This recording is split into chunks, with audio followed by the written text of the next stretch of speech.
and gemstone jewelry, gifts for all occasions. All in-store, in-stock major appliances are on sale. Everything must go. Even the store fixtures are for sale. Only in the Sears store in Wasilla at 1000 South Seward Meridian Road. It's business as usual at all other Sears stores. Race fans, it's time to buckle in and listen to the fastest hour in racing radio. Your driver is a multi-time NASCAR winner and Hall of Famer Mark Martin. We cover racing, grassroots, history, we bench race, we talk life, and most importantly, we smash the loud pedal. It's time to turn some laps on the Mark Martin Podcast. Episode number 23 of the Mark Martin Podcast, and today, 1981, the very first year of NASCAR.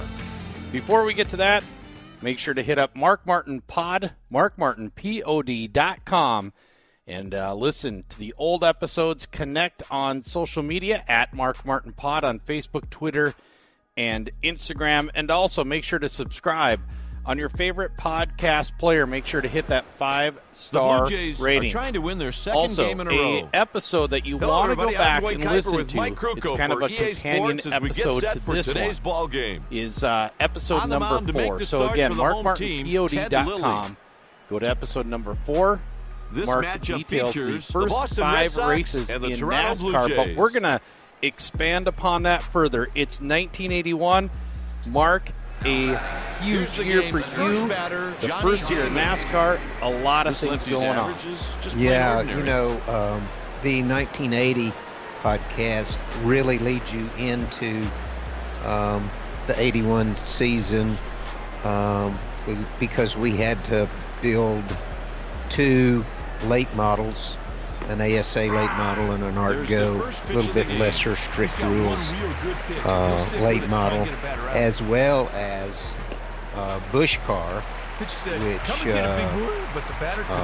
we built at Dillon's with a Camaro front snout, familiar geometry to, you know, my ASA cars, and a 3-link rear suspension, as well as sending a front snout, a Camaro front snout, down to Will Cronkite in Fort Mill, South Carolina, and going down there and assembling a frame and cage and hanging a body at Will's place.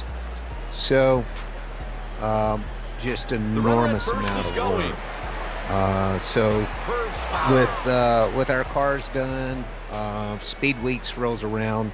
The plan is to run 5 Busch races on super speedways to get some super speedway experience, and 1 ARCA race, which was Talladega,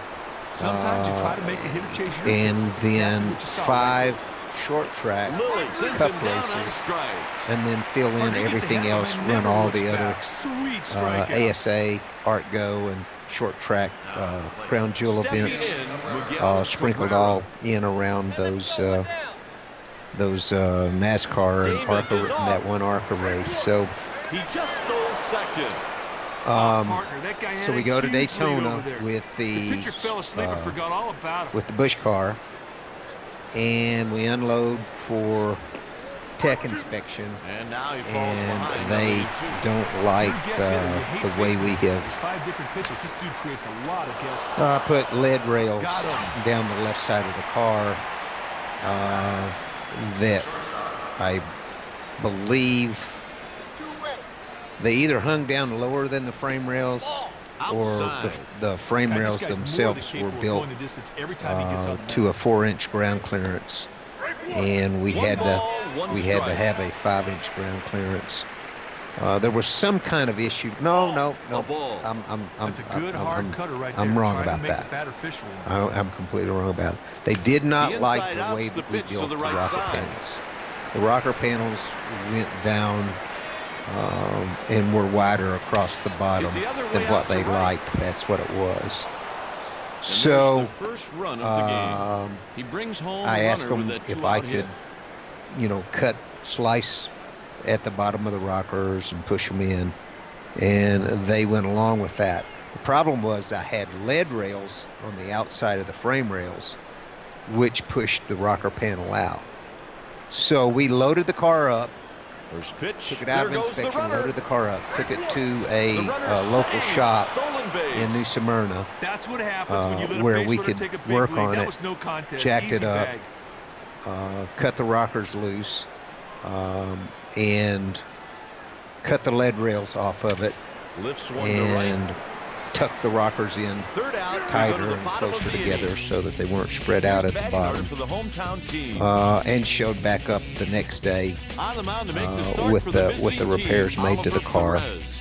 And we got through Tech then and had our race.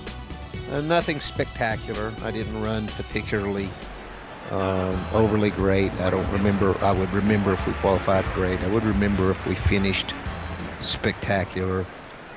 We did not.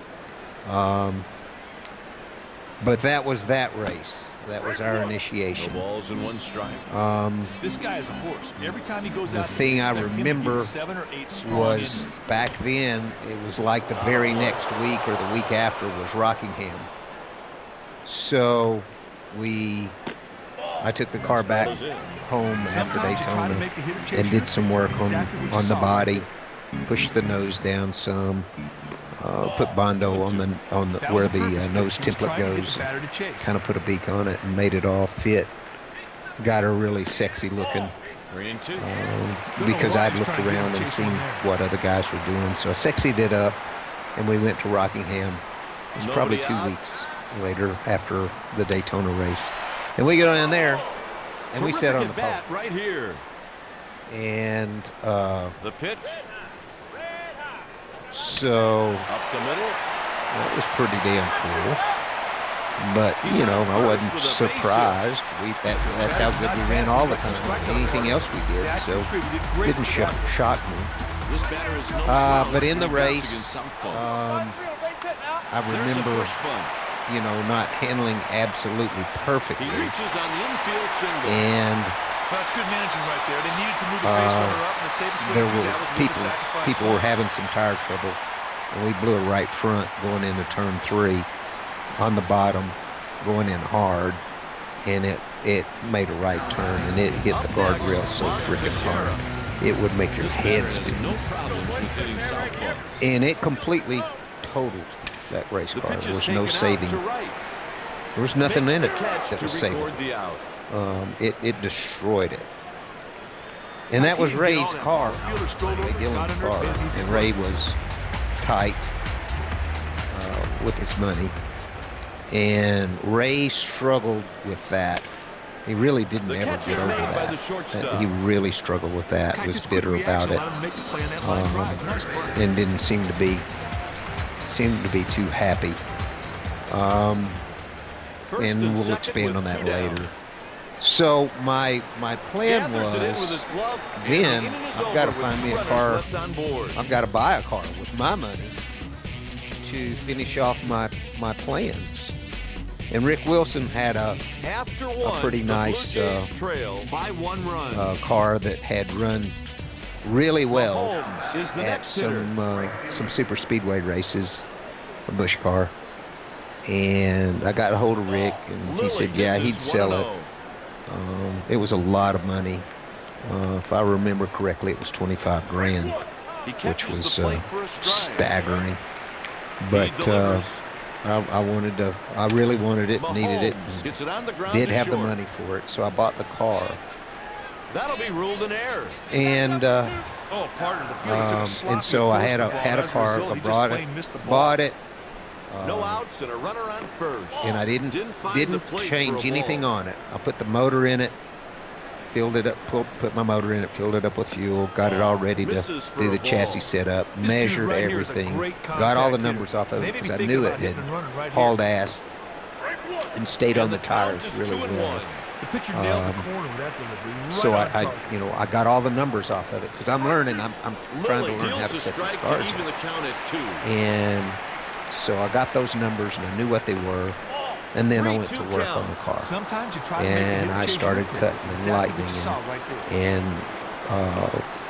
doing trick stuff to it and really tricked it up, lightened it up a ton.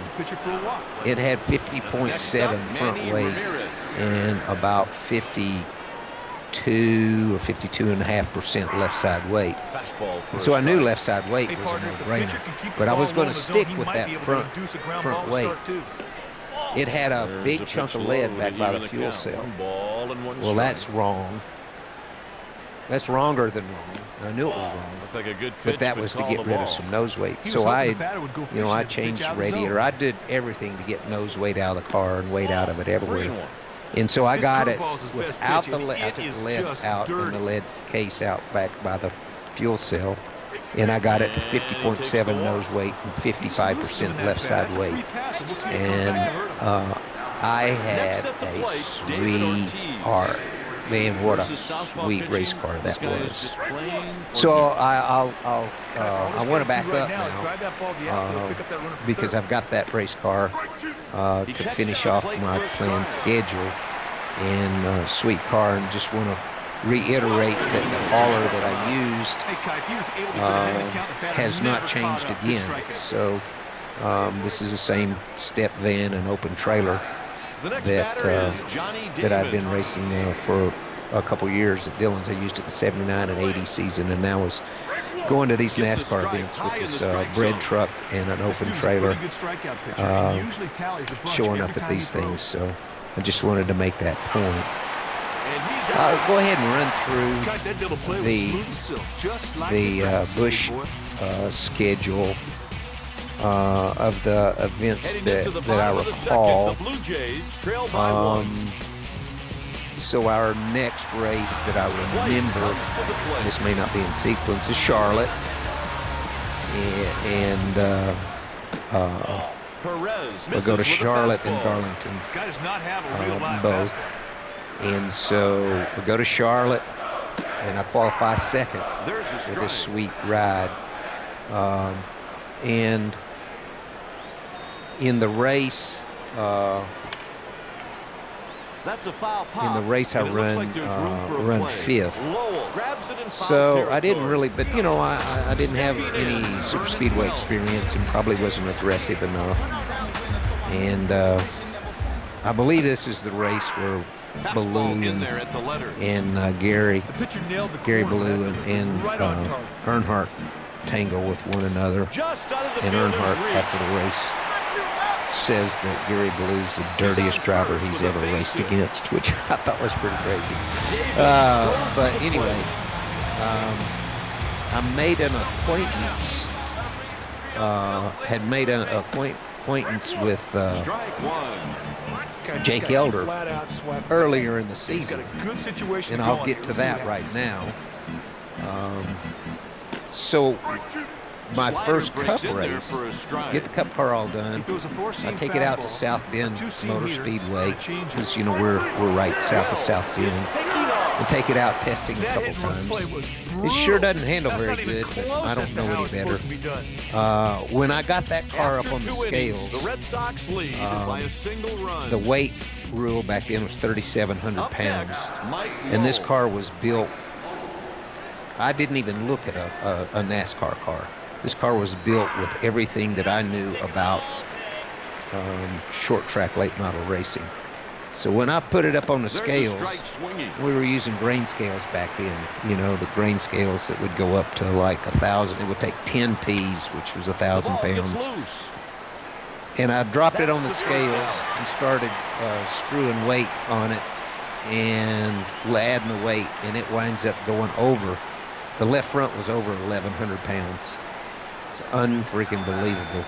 When I finally got all the weight in it, got everything like I wanted it, had 60% left side weight and 51% rear weight. And boy, I'm thinking this is going to be awesome. So anyway, we get her all, ready to go to our first race, which is North Wilkesboro in the spring, probably April. And so we take that baby down there, and we unload on Friday and practice, and roll out to qualify, and qualified sixth, the very first Cup race.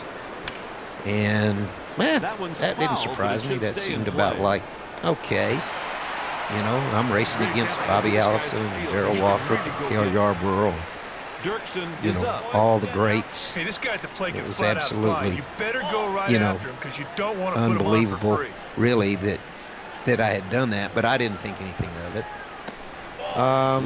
So when we got ready to start that race, it was rainy. The racetrack was damp, and they started the race. The count's 2-1.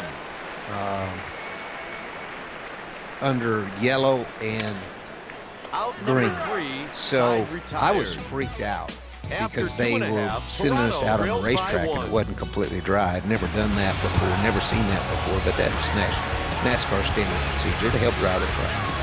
Well, in my nerves about all that, plus the fact that I'd never had a rear end cooler before, which was electric rear end cooler, I didn't switch the rear end cooler on because I assumed that, you know, I would turn it on when and if we decided to go green racing. We get out there on the racetrack and make our pace laps for a while and finally decide to go green. And I forget to turn it on, and nobody on my crew would ever say anything about turning that rear end switch on because we've never had one before. So I run long enough to figure out that this thing has fallen off its tires something terrible. I mean, it just goes out, the handling goes all to pieces. So the car's quick on new tires, but falls off really bad. And then, of course, I burned up the rear end gear. We come in and we put a rear end gear in it, and I went back out just to learn more with the car. But it was god-awful. It just burnt the tires right off of it. So I'm scratching my head trying to figure out what the hell's going on. After the race, we got the car up on that open trailer, and we parked, you know, there on the front straightaway, waiting for the payoff shack. The score is 1-0. Got our money, you know, before we went home, because we needed it. We didn't wait on a check to be sent or anything like that. So we're waiting for our money, and this guy walks up to me. I'm sitting on the fender of my trailer next to my car, next to the driver's door. This guy walks up, and he kind of leans over and looks in the driver's door and looks at the dash. And on the dash, there's a water temperature and an oil pressure gauge, and that's all. No tack, no fuel, no nothing. 2 gauges. I didn't run a tack back then or anything because that was dead weight to me. And he leans in there and looks at that, and he looks at me and he says, he makes the play. You only got 2 gauges in it? Right off the bat, you camped under for an easy out. Yeah. Unlike many lefty batters, he has some success against left-handed pitchers. Mahomes gets ahead 1 ball. And this is Jake Elder, who really can't read or write, but he is a brilliant crew chief. Everything he ever cut NASCAR car, he works on hauls ass. Exactly what you saw right there. And he's smart enough to notice that I qualified 6th and he'd never seen me before. So he's checking out my car because that's what you do. That's what you do. So he's checking out. So then after he says that, he says, how much lead you got in this thing? There was no doubt it scared me because I had 600 pounds of lead, and I knew that their best race cars had 150 or 200 pounds of lead in them. So I lied, and I said 400. God damn, he about fell out in the ground right there, just about fell out. Couldn't believe it. I lied and said 400 instead of 600. And then he says, because I was cocky by this time.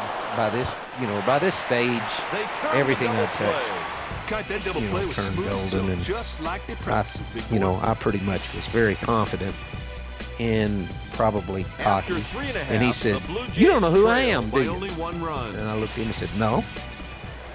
He said, "J.C. Elder." I looked at him with a big question mark on my face. I didn't know who the hell that was.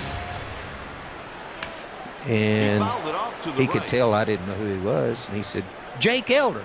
I said, oh yeah, I've heard of you. Yeah. So that was my introduction to Jake.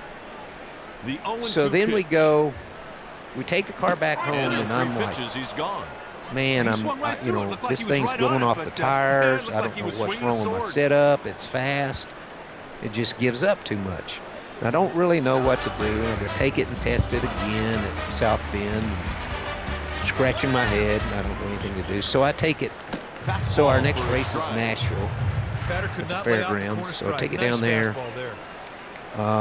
And Dick Beatty was inspector. And he comes over to my car. On this car, I used everything that I could get for free. Is those floor-mounted brake and clutch pedals were made by Neil, N-E-I-L, I think it was, Neil pedals. And I had double master cylinder Neil pedal, brake pedal, and hydraulic clutch. What they had was mechanical clutches and a Ford single master cylinder and a stock Ford pedal and all that stuff. So he looks in there and he looks at those pedals and he looks at me and he motions me over there with his finger. Come over here. And I walked over there and he looked in there at those pedals. And then he looked at me and he said, "We don't run that Indy shit down here." Oh, shoot. He said,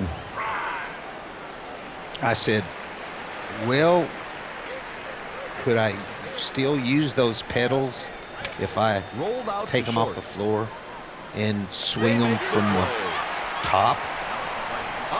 He said, "Yes," because I didn't want to have to buy anything, So, he says, "Fix it before you bring it to the next race." Okay. So we don't run that Indy shit down here. All right. So we go out for practice. We do our practice. Of course, I'm slinging springs and everything like crazy. And I don't really get the car like I want it. I can tell the tires are giving up.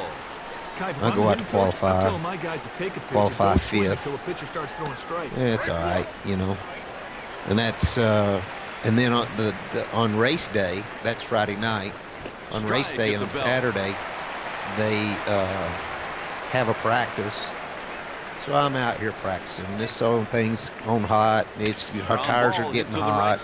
It's giving up. I can tell it's going all to pieces. I can't figure out what the hell to do to this thing. And then my engine blows up. And so I've got this, I've got the car. We jack it up. Of course, we have a spare engine. So we're changing the engine. I'm under the hood working on the car, changing the engine, sweating like hell. It's hot as hell. We've got 420 laps to race that night. This is in the middle of the afternoon, late afternoon. We're putting a motor in it. And Jake Elder comes up, walks up to the fender and looks at me and says, "Now how in the hell are you going to drive this race car?" What? So now how in the hell are you going to drive this car tonight? Working on it like this. Put that fastball where the I don't know. I'm going to drive it. Next. So he turns and walks off. Now this is Jake Elder. This is his. You just have to know Jake. I mean, he was a funny dude. And so we get the engine switched out. We start the race, and I take the green flag and going down the backstretch, motor blows up. And so we're out of it. But I know we're in deep trouble on this handling thing. So we load her up, head back home, and thank God Ron Neal with Prototype Racing Engines had decided after we had cleaned her clock and everything that we touched in 1980 that he would do the engine deal with me for 1981. So all my engines were all I did was go pick them up, put them in the car and run them and take them back. There was no charge, no cost. So I wouldn't have been able to do all these races with all these different engines if it weren't for Ron Neal and Prototype Racing Engines out of Wheeling, Illinois. So anyway, we take the car back home and I call up Randy Sweet, because Randy Sweet's a competitor of mine. I raced against Randy in the late models ASA and all that stuff. And I call Randy, and I'm like, Randy, I need your help. I need you to come down here to North Liberty, Indiana, from Kalamazoo, and help me redesign the front end of this car. We need to redo the front geometry. Something's wrong with what we got. So Randy comes down, and we cut the upper A-frames off of it. We change the upper A-frames around, switch that all around, change the front geometry, redo the bump steer and everything like that. And because I knew Randy was smarter than I was, and he was also older. I was a kid. He was also older than I was, and so I give Randy the credit for helping me, work on the front end of that car. I also did a lot of calling people that I knew, and somebody that I talked to the Red Sox lead had gotten the 4 individual wheel scales on the Darrell Waltrip number 11 Junior Johnson short track car, which was a fast son of a bitch. On the ground. And they gave me those wheel weights. Has some activity down in and so I did the numbers, and it was 50.7 nose weight. No, it wasn't. It was 51% nose weight and 55% left. And I'm like, okay, this could be my deal. It may be the rear weight, and it may be that I've just got too much left side weight for NASCAR tires. So I also, have 2 right-handers getting ready in the pen. So what I did was I put a fake battery box on the right front of the car, and I took the lead out of the left rear and put on the right front and got it to 51 front and 55 left. I had all my, I had all documented, so I knew what to do. Then I put the lead back in the left rear so that I would qualify good, because I knew nobody could touch me qualifying. My qualifying's good. I don't need. So I put the lead back in the left rear, and what I was going to do is after qualifying, I was going to move the weight. And so I go back. I go back to my next race is Nashville again. So I take her back to Nashville.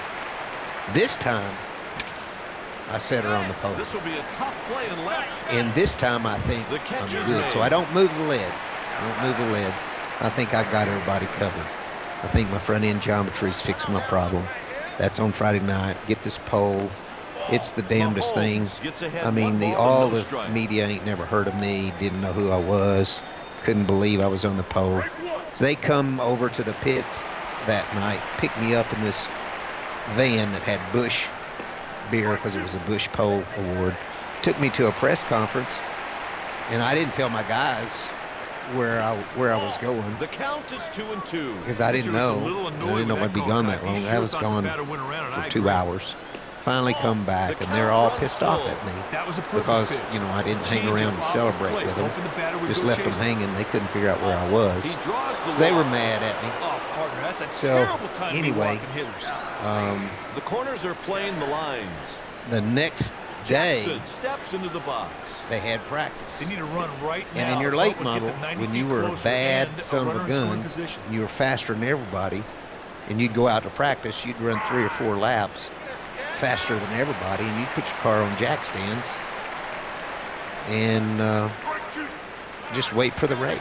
Let everybody else wear their stuff out. Well, I went out there and ran about 6 laps, 3/10 faster than anybody in the field. So I parked it, put it on jack stands, in that car, nutting and bolting it and all that stuff. Because I hadn't run 420 laps yet in Nashville, and I didn't know how tough it would be physically. Remember Jake Elder asking me how in the hell I thought I was going to drive that car? Well, I ain't got any clue what's coming running 420 laps at Nashville in the heat.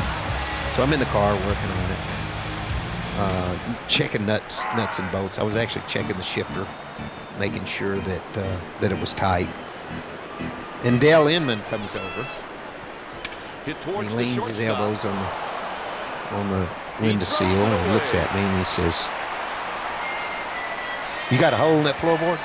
And I said, no, why? That is You know, ruled an that's error. like, let's just, what do you ask me a stupid question like that? This is poor fundamentals. Yeah, I said, no, why? Reach second base. No He way looked at me and he says, because you're going to melt and run out of this thing tonight. I didn't say anything, but of course I thought I'll show you. And you guys covered. I'm fixing to give you a Wackshaw's ass. So, you know, Dale Inman, of course, is Richard Petty's crew chief. This team really needs a big hit So, right here to knock in that run we start the race. I blast off to a lead. I lead like 40, 44 laps or something. About lap 35, I call my guys on the radio and it says, it feels like I got 4 flat tires. So I lead the first 40, 44 laps, something like that. By lap 100, I'm lapped. They have lapped me. My tires have given up. My car is all over the place. I can't drive it. That's exactly what you saw right They run the whole. And he's down on strikes. We had to make a green flag stop. I mean, they must have run 200 laps green without a caution. You know, every once in a while, On my you just gotta first reach pit back stop, and come lap up with a good 125 or strikeout. whatever it is, under the green, there's a photo of me, and you can see my face looks like Rudolph's nose. When this guy I am steps in, cherry he's left-handed friggin' pitching. red You expect and results. completely blistered. I mean, I The am key to just scoring a lot of runs is hot, cashing in with runners in scoring dying. position. This See if thing this won't guy can handle cash a in with this lick. guy in second. And so it's hit got up me the thinking, middle. He dropped it. I'm going to have to He's move that rounding weight for the third. next race. The So, tying run crosses the plate. back at Charlotte, now I'll go in back to Charlotte after I had met Jake. Jake comes over after I qualified This fifth. guy is a so-so hitter. No, qualified second. Jake comes over in the Busch garage at Charlotte. He's hanging around, asking me questions. I'm asking him what right foot screen you got, what you do, what you know, you get this, that, and the other. And he's telling me that stuff. And he says, how's your car? And I said, well, my car's It's an RBI all triple. right. It's okay. Right. He Hits said, that let me check ball the in a toe. great spot, hustled He it, checked the and toe ends in. up He with a said, triple. That's God, a great example this of thing's guy towed taking in on extra 3/8 bases minutes. and I said, no, it's not, Jake. I said, yes, it Stepping up to is. the plate with a single already. And Earning well. I knew it wasn't because I set the toe in, but the way he strings the car, he felt like it was. So he restringed the whole damn car. All he did was recenter the steering box and sent me back. He said, now go out there and try it. See how you like it. And so I took it out, run my laps, come back in. He said, how you like that? I said, Right here, the "Well, batter's got to make different, sure you get a good different." pitch to drive to the outfield. So he just walked off, went back to the Cup garage. He delivers. And He pulls a so ground ball to the left we side. run the race, and I Out. run fifth, like I The Blue said, we Jays qualified have second, I someone run warming fifth, up in the bullpen. which was damn good, you know, really, to be honest with you. And I'm at the fuel pumps after the race, getting fuel, because the top 5 has to top off the fuel and go across the scales. I'm at the fuel pumps, and he comes walking up out of the garage, Cup garage. And he said, what the hell happened? I said, what? He said, what the hell happened? Lines one the other way. And that's the final Run out of the fifth. inning with one man left stranded. I know. What the hell After happened? 7 innings, the You know, 'cause score it was is like, 2-1. You know, that's just Jake. Bringing He in a just right didn't to think face that the was right worth a hand hitter damn. is a good You move, know, partner, because it creates a and I was mismatch actually in the pitcher's thrilled favor. with it. I thought I'd done really good. But The next anyway, batter that was is my Manny Ramirez. that was Jake starting to really take notice. And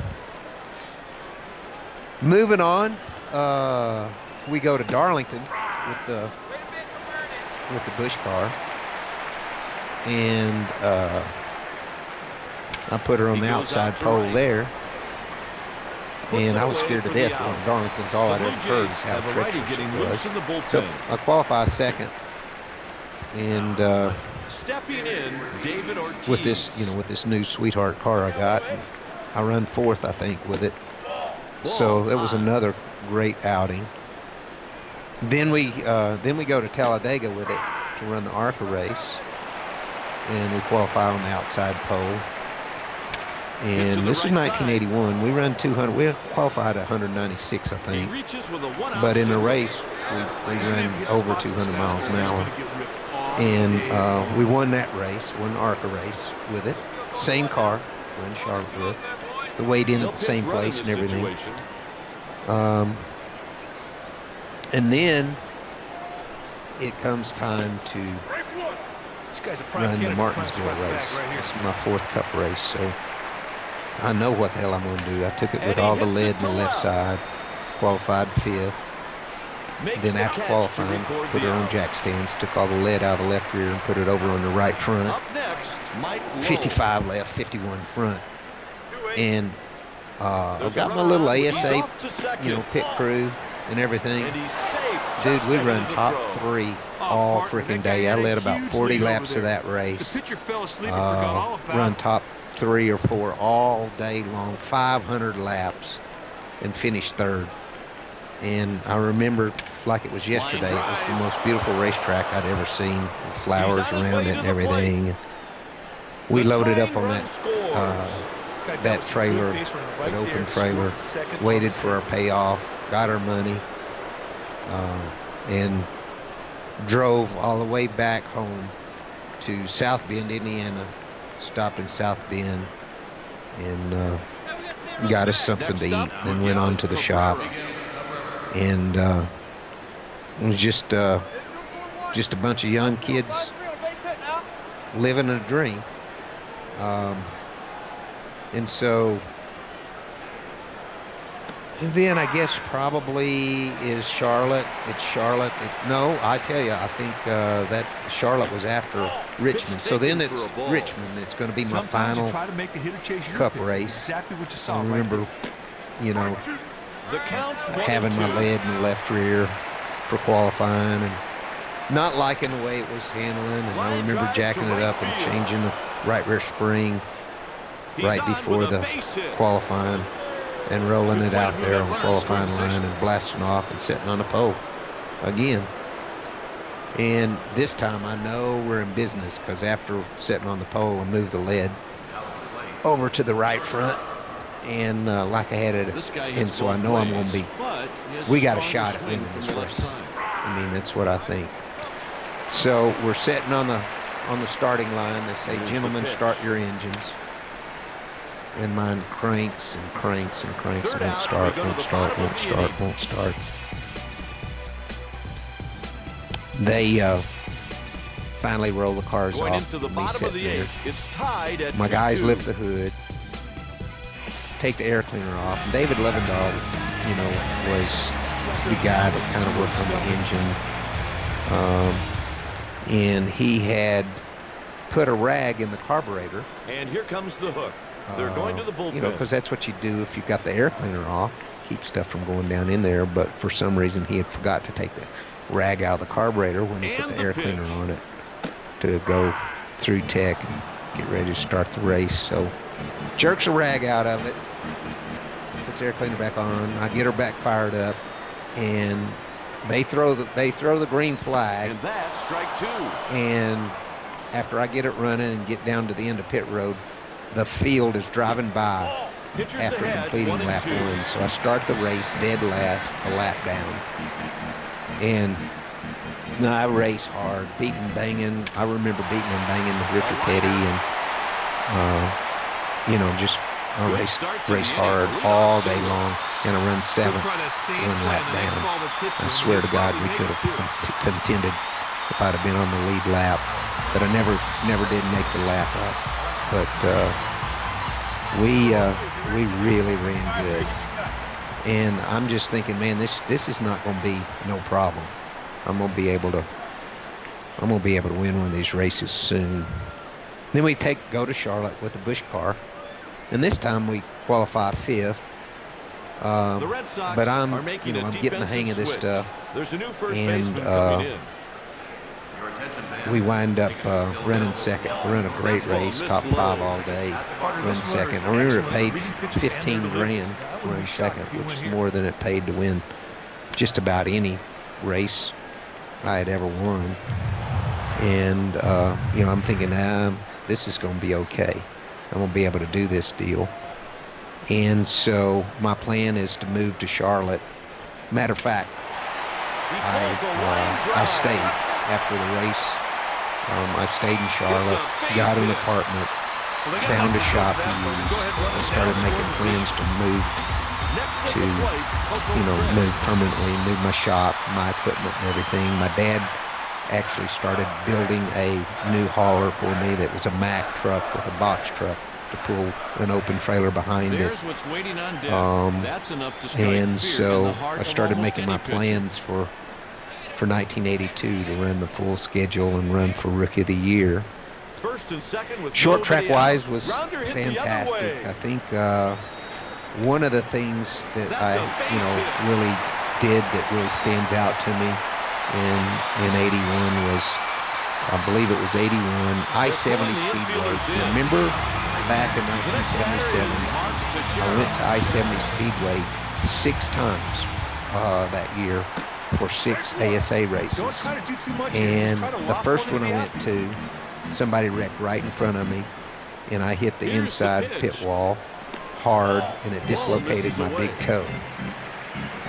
The second time we went there, somebody wrecked in front of me coming off a 4 on the front straightaway, and I turned it around and backed it to the inside wall, and it broke the tip off my shoulder blade. So I-70 was a high bank, really fast half mile. I was used to flatter half miles. It was the fastest racetrack that I had raced on at that time, and it was a very difficult racetrack. The only 2 racetracks that were higher bank and faster were Winchester and Salem, which I got into later in 77 and then raced, every year after that. But I had a tough time there. So we go down there for this particular race, and I'm running, of course, the no right rear spring, 700 in the right front, 600 left rear, 600 left front. Same package that I ran, just 100 pounds softer springs that I ran at Winchester. We set on the pole, broke the track record as we did all the time, everywhere. And this was the 400, which was a crown jewel event. And we won the race, and we went to the guard shack, or the payoff shack afterwards, and I remember this just like it was yesterday. We reached underneath the counter. We were probably late getting there. We've been enjoying ourselves, drinking beer and talking to the competitors and signing autographs for the fans. So we get over there and reach under there and set a brown paper bag on the counter that it had written in magic marker, "Happy Birthday." It was 10,000 cash in that bag. Dude, I couldn't friggin' believe it. So I'm gonna guard this cash. So we drive back to North Liberty, and I remember stopping at a truck stop and everybody going in to eat. And I stayed in the damn hauler holding my money because, I was 20 years old and sitting there with 10,000 cash. That was a long time ago too. That was a lot of money. So I used that money to help finance my cup efforts and invest in equipment and stuff like that. But I don't really remember a lot of other short track races. I'm sure we won some other cool ones, but I don't really remember. I will say this, that I had become after 8, the a Cracker Jack fabricator by this point. Really, really nice bodies. I was really, really fabricating some nice stuff. And my late models for 1981 were the nicest that I had ever had, and they were as nice as anybody, nicer than almost 99% of the competitions. Had super badass bodies. No matter what the body rules were, we always, excelled because, whatever they didn't say you couldn't do, I would do. And we were really pushing them to make more and more rules all the time. Left side weight rules and body rules and everything else. And they were starting to tame the bodies down, but I had some really, really nice stuff. And I mean, there's a lot more really cool stuff, but, I've kind of given you the high spots and the things that I remember about the season, and as we go along, I'm sure I'll revert back and tell some more stories. But like you said, Barry, I think episode 4 chronicles a lot of things that I probably didn't hear in this podcast. So tell us, you're getting out there, you're getting your name. You got 2 poles that year and 5 races. That is correct. A 3rd and a 7th and an 11th place finish. And it looked like it was going to be easy, just like everything else. And I'd always been able to make it work off of the winnings, and so I looked at NASCAR as the same way. I didn't know anything about NASCAR racing. I didn't know anything about their schedule or how. I just didn't know. And so I was so confident that I could go full-time Cup racing without a sponsor, and that we would get a sponsor and we would win races early in the season in 82. I was already knocking on the door. I'd led the last 2 races I run. I'd led and finished 7th and 3rd in the last 2 races. So, and I started the one I finished 7th, then I started a lap down. So it looked like, and my speedway stuff would have been awesome. Win Talladega ARCA race, run top 5 and all the Busch races that I ran. It just looked like it was going to happen. So, you had to be waking these guys up down there. They're probably like, who the hell is this guy? You'd have to ask them, but I certainly would think so. I know that Jake Elder was – I give Jake Elder credit. Jake was, of course, Inman had noticed, because he come over and made that remark. And Inman loves to tell that story. Every time he sees me, he tells whoever's around him that story. But Jake, my very first race, comes over and looks at my race car and checks it out. There's a reason. You don't have to go to school to be smart about something. And matter of fact, school didn't teach you how to make race cars go fast. And Jake Elder was smart. He paid attention. And Jake was definitely, Jake was largely responsible for Dale Earnhardt's success and at one period early in his career, definitely Darrell Waltrip's success, big time in his early career. And he probably saw me as the next guy coming along, like Earnhardt or Waltrip, a real young kid who was doing stuff that was unheard of. So, now we're going to go into 1982 on the next podcast, a full year in NASCAR. Yeah, it's going to be devastating. It's going to be a major train wreck. My career had been straight up. Everything I'd touched had been gold. I'd won in everything immediately. And there was, never a stumble in my career so far through the end of 1981. And so we've got a train wreck in front of us for our next podcast. Well, we've been rolling so far. We've been having a lot of fun, but it sounds like 1982 wasn't. You've had a lot of good years, but then you ran into this train wreck in 1982, and we're going to get to that because that's life. That's part of life, falling down and picking up and going on, and that's what you did after that. But you're not afraid to detail that struggle in 1982 and after that. Best thing that ever happened to me was the train wreck and losing my career. I lost everything. And every piece of equipment I had to auction off and sell and pay off all my bills at the end of 1982. But it was the best thing that ever happened to me. Humbled me beyond belief. So we're going to get to 1982 in the next episode, but this has been episode number 23, 1981. Again, do not forget, you can go back and listen to episode 4. It's a nice companion piece to this episode. Make sure to hit it up, markmartinpod.com. Mark Martin Pod, Mark Martin POD on all of the social media, and make sure to hit subscribe on all of the different players that you listen to this podcast, and give us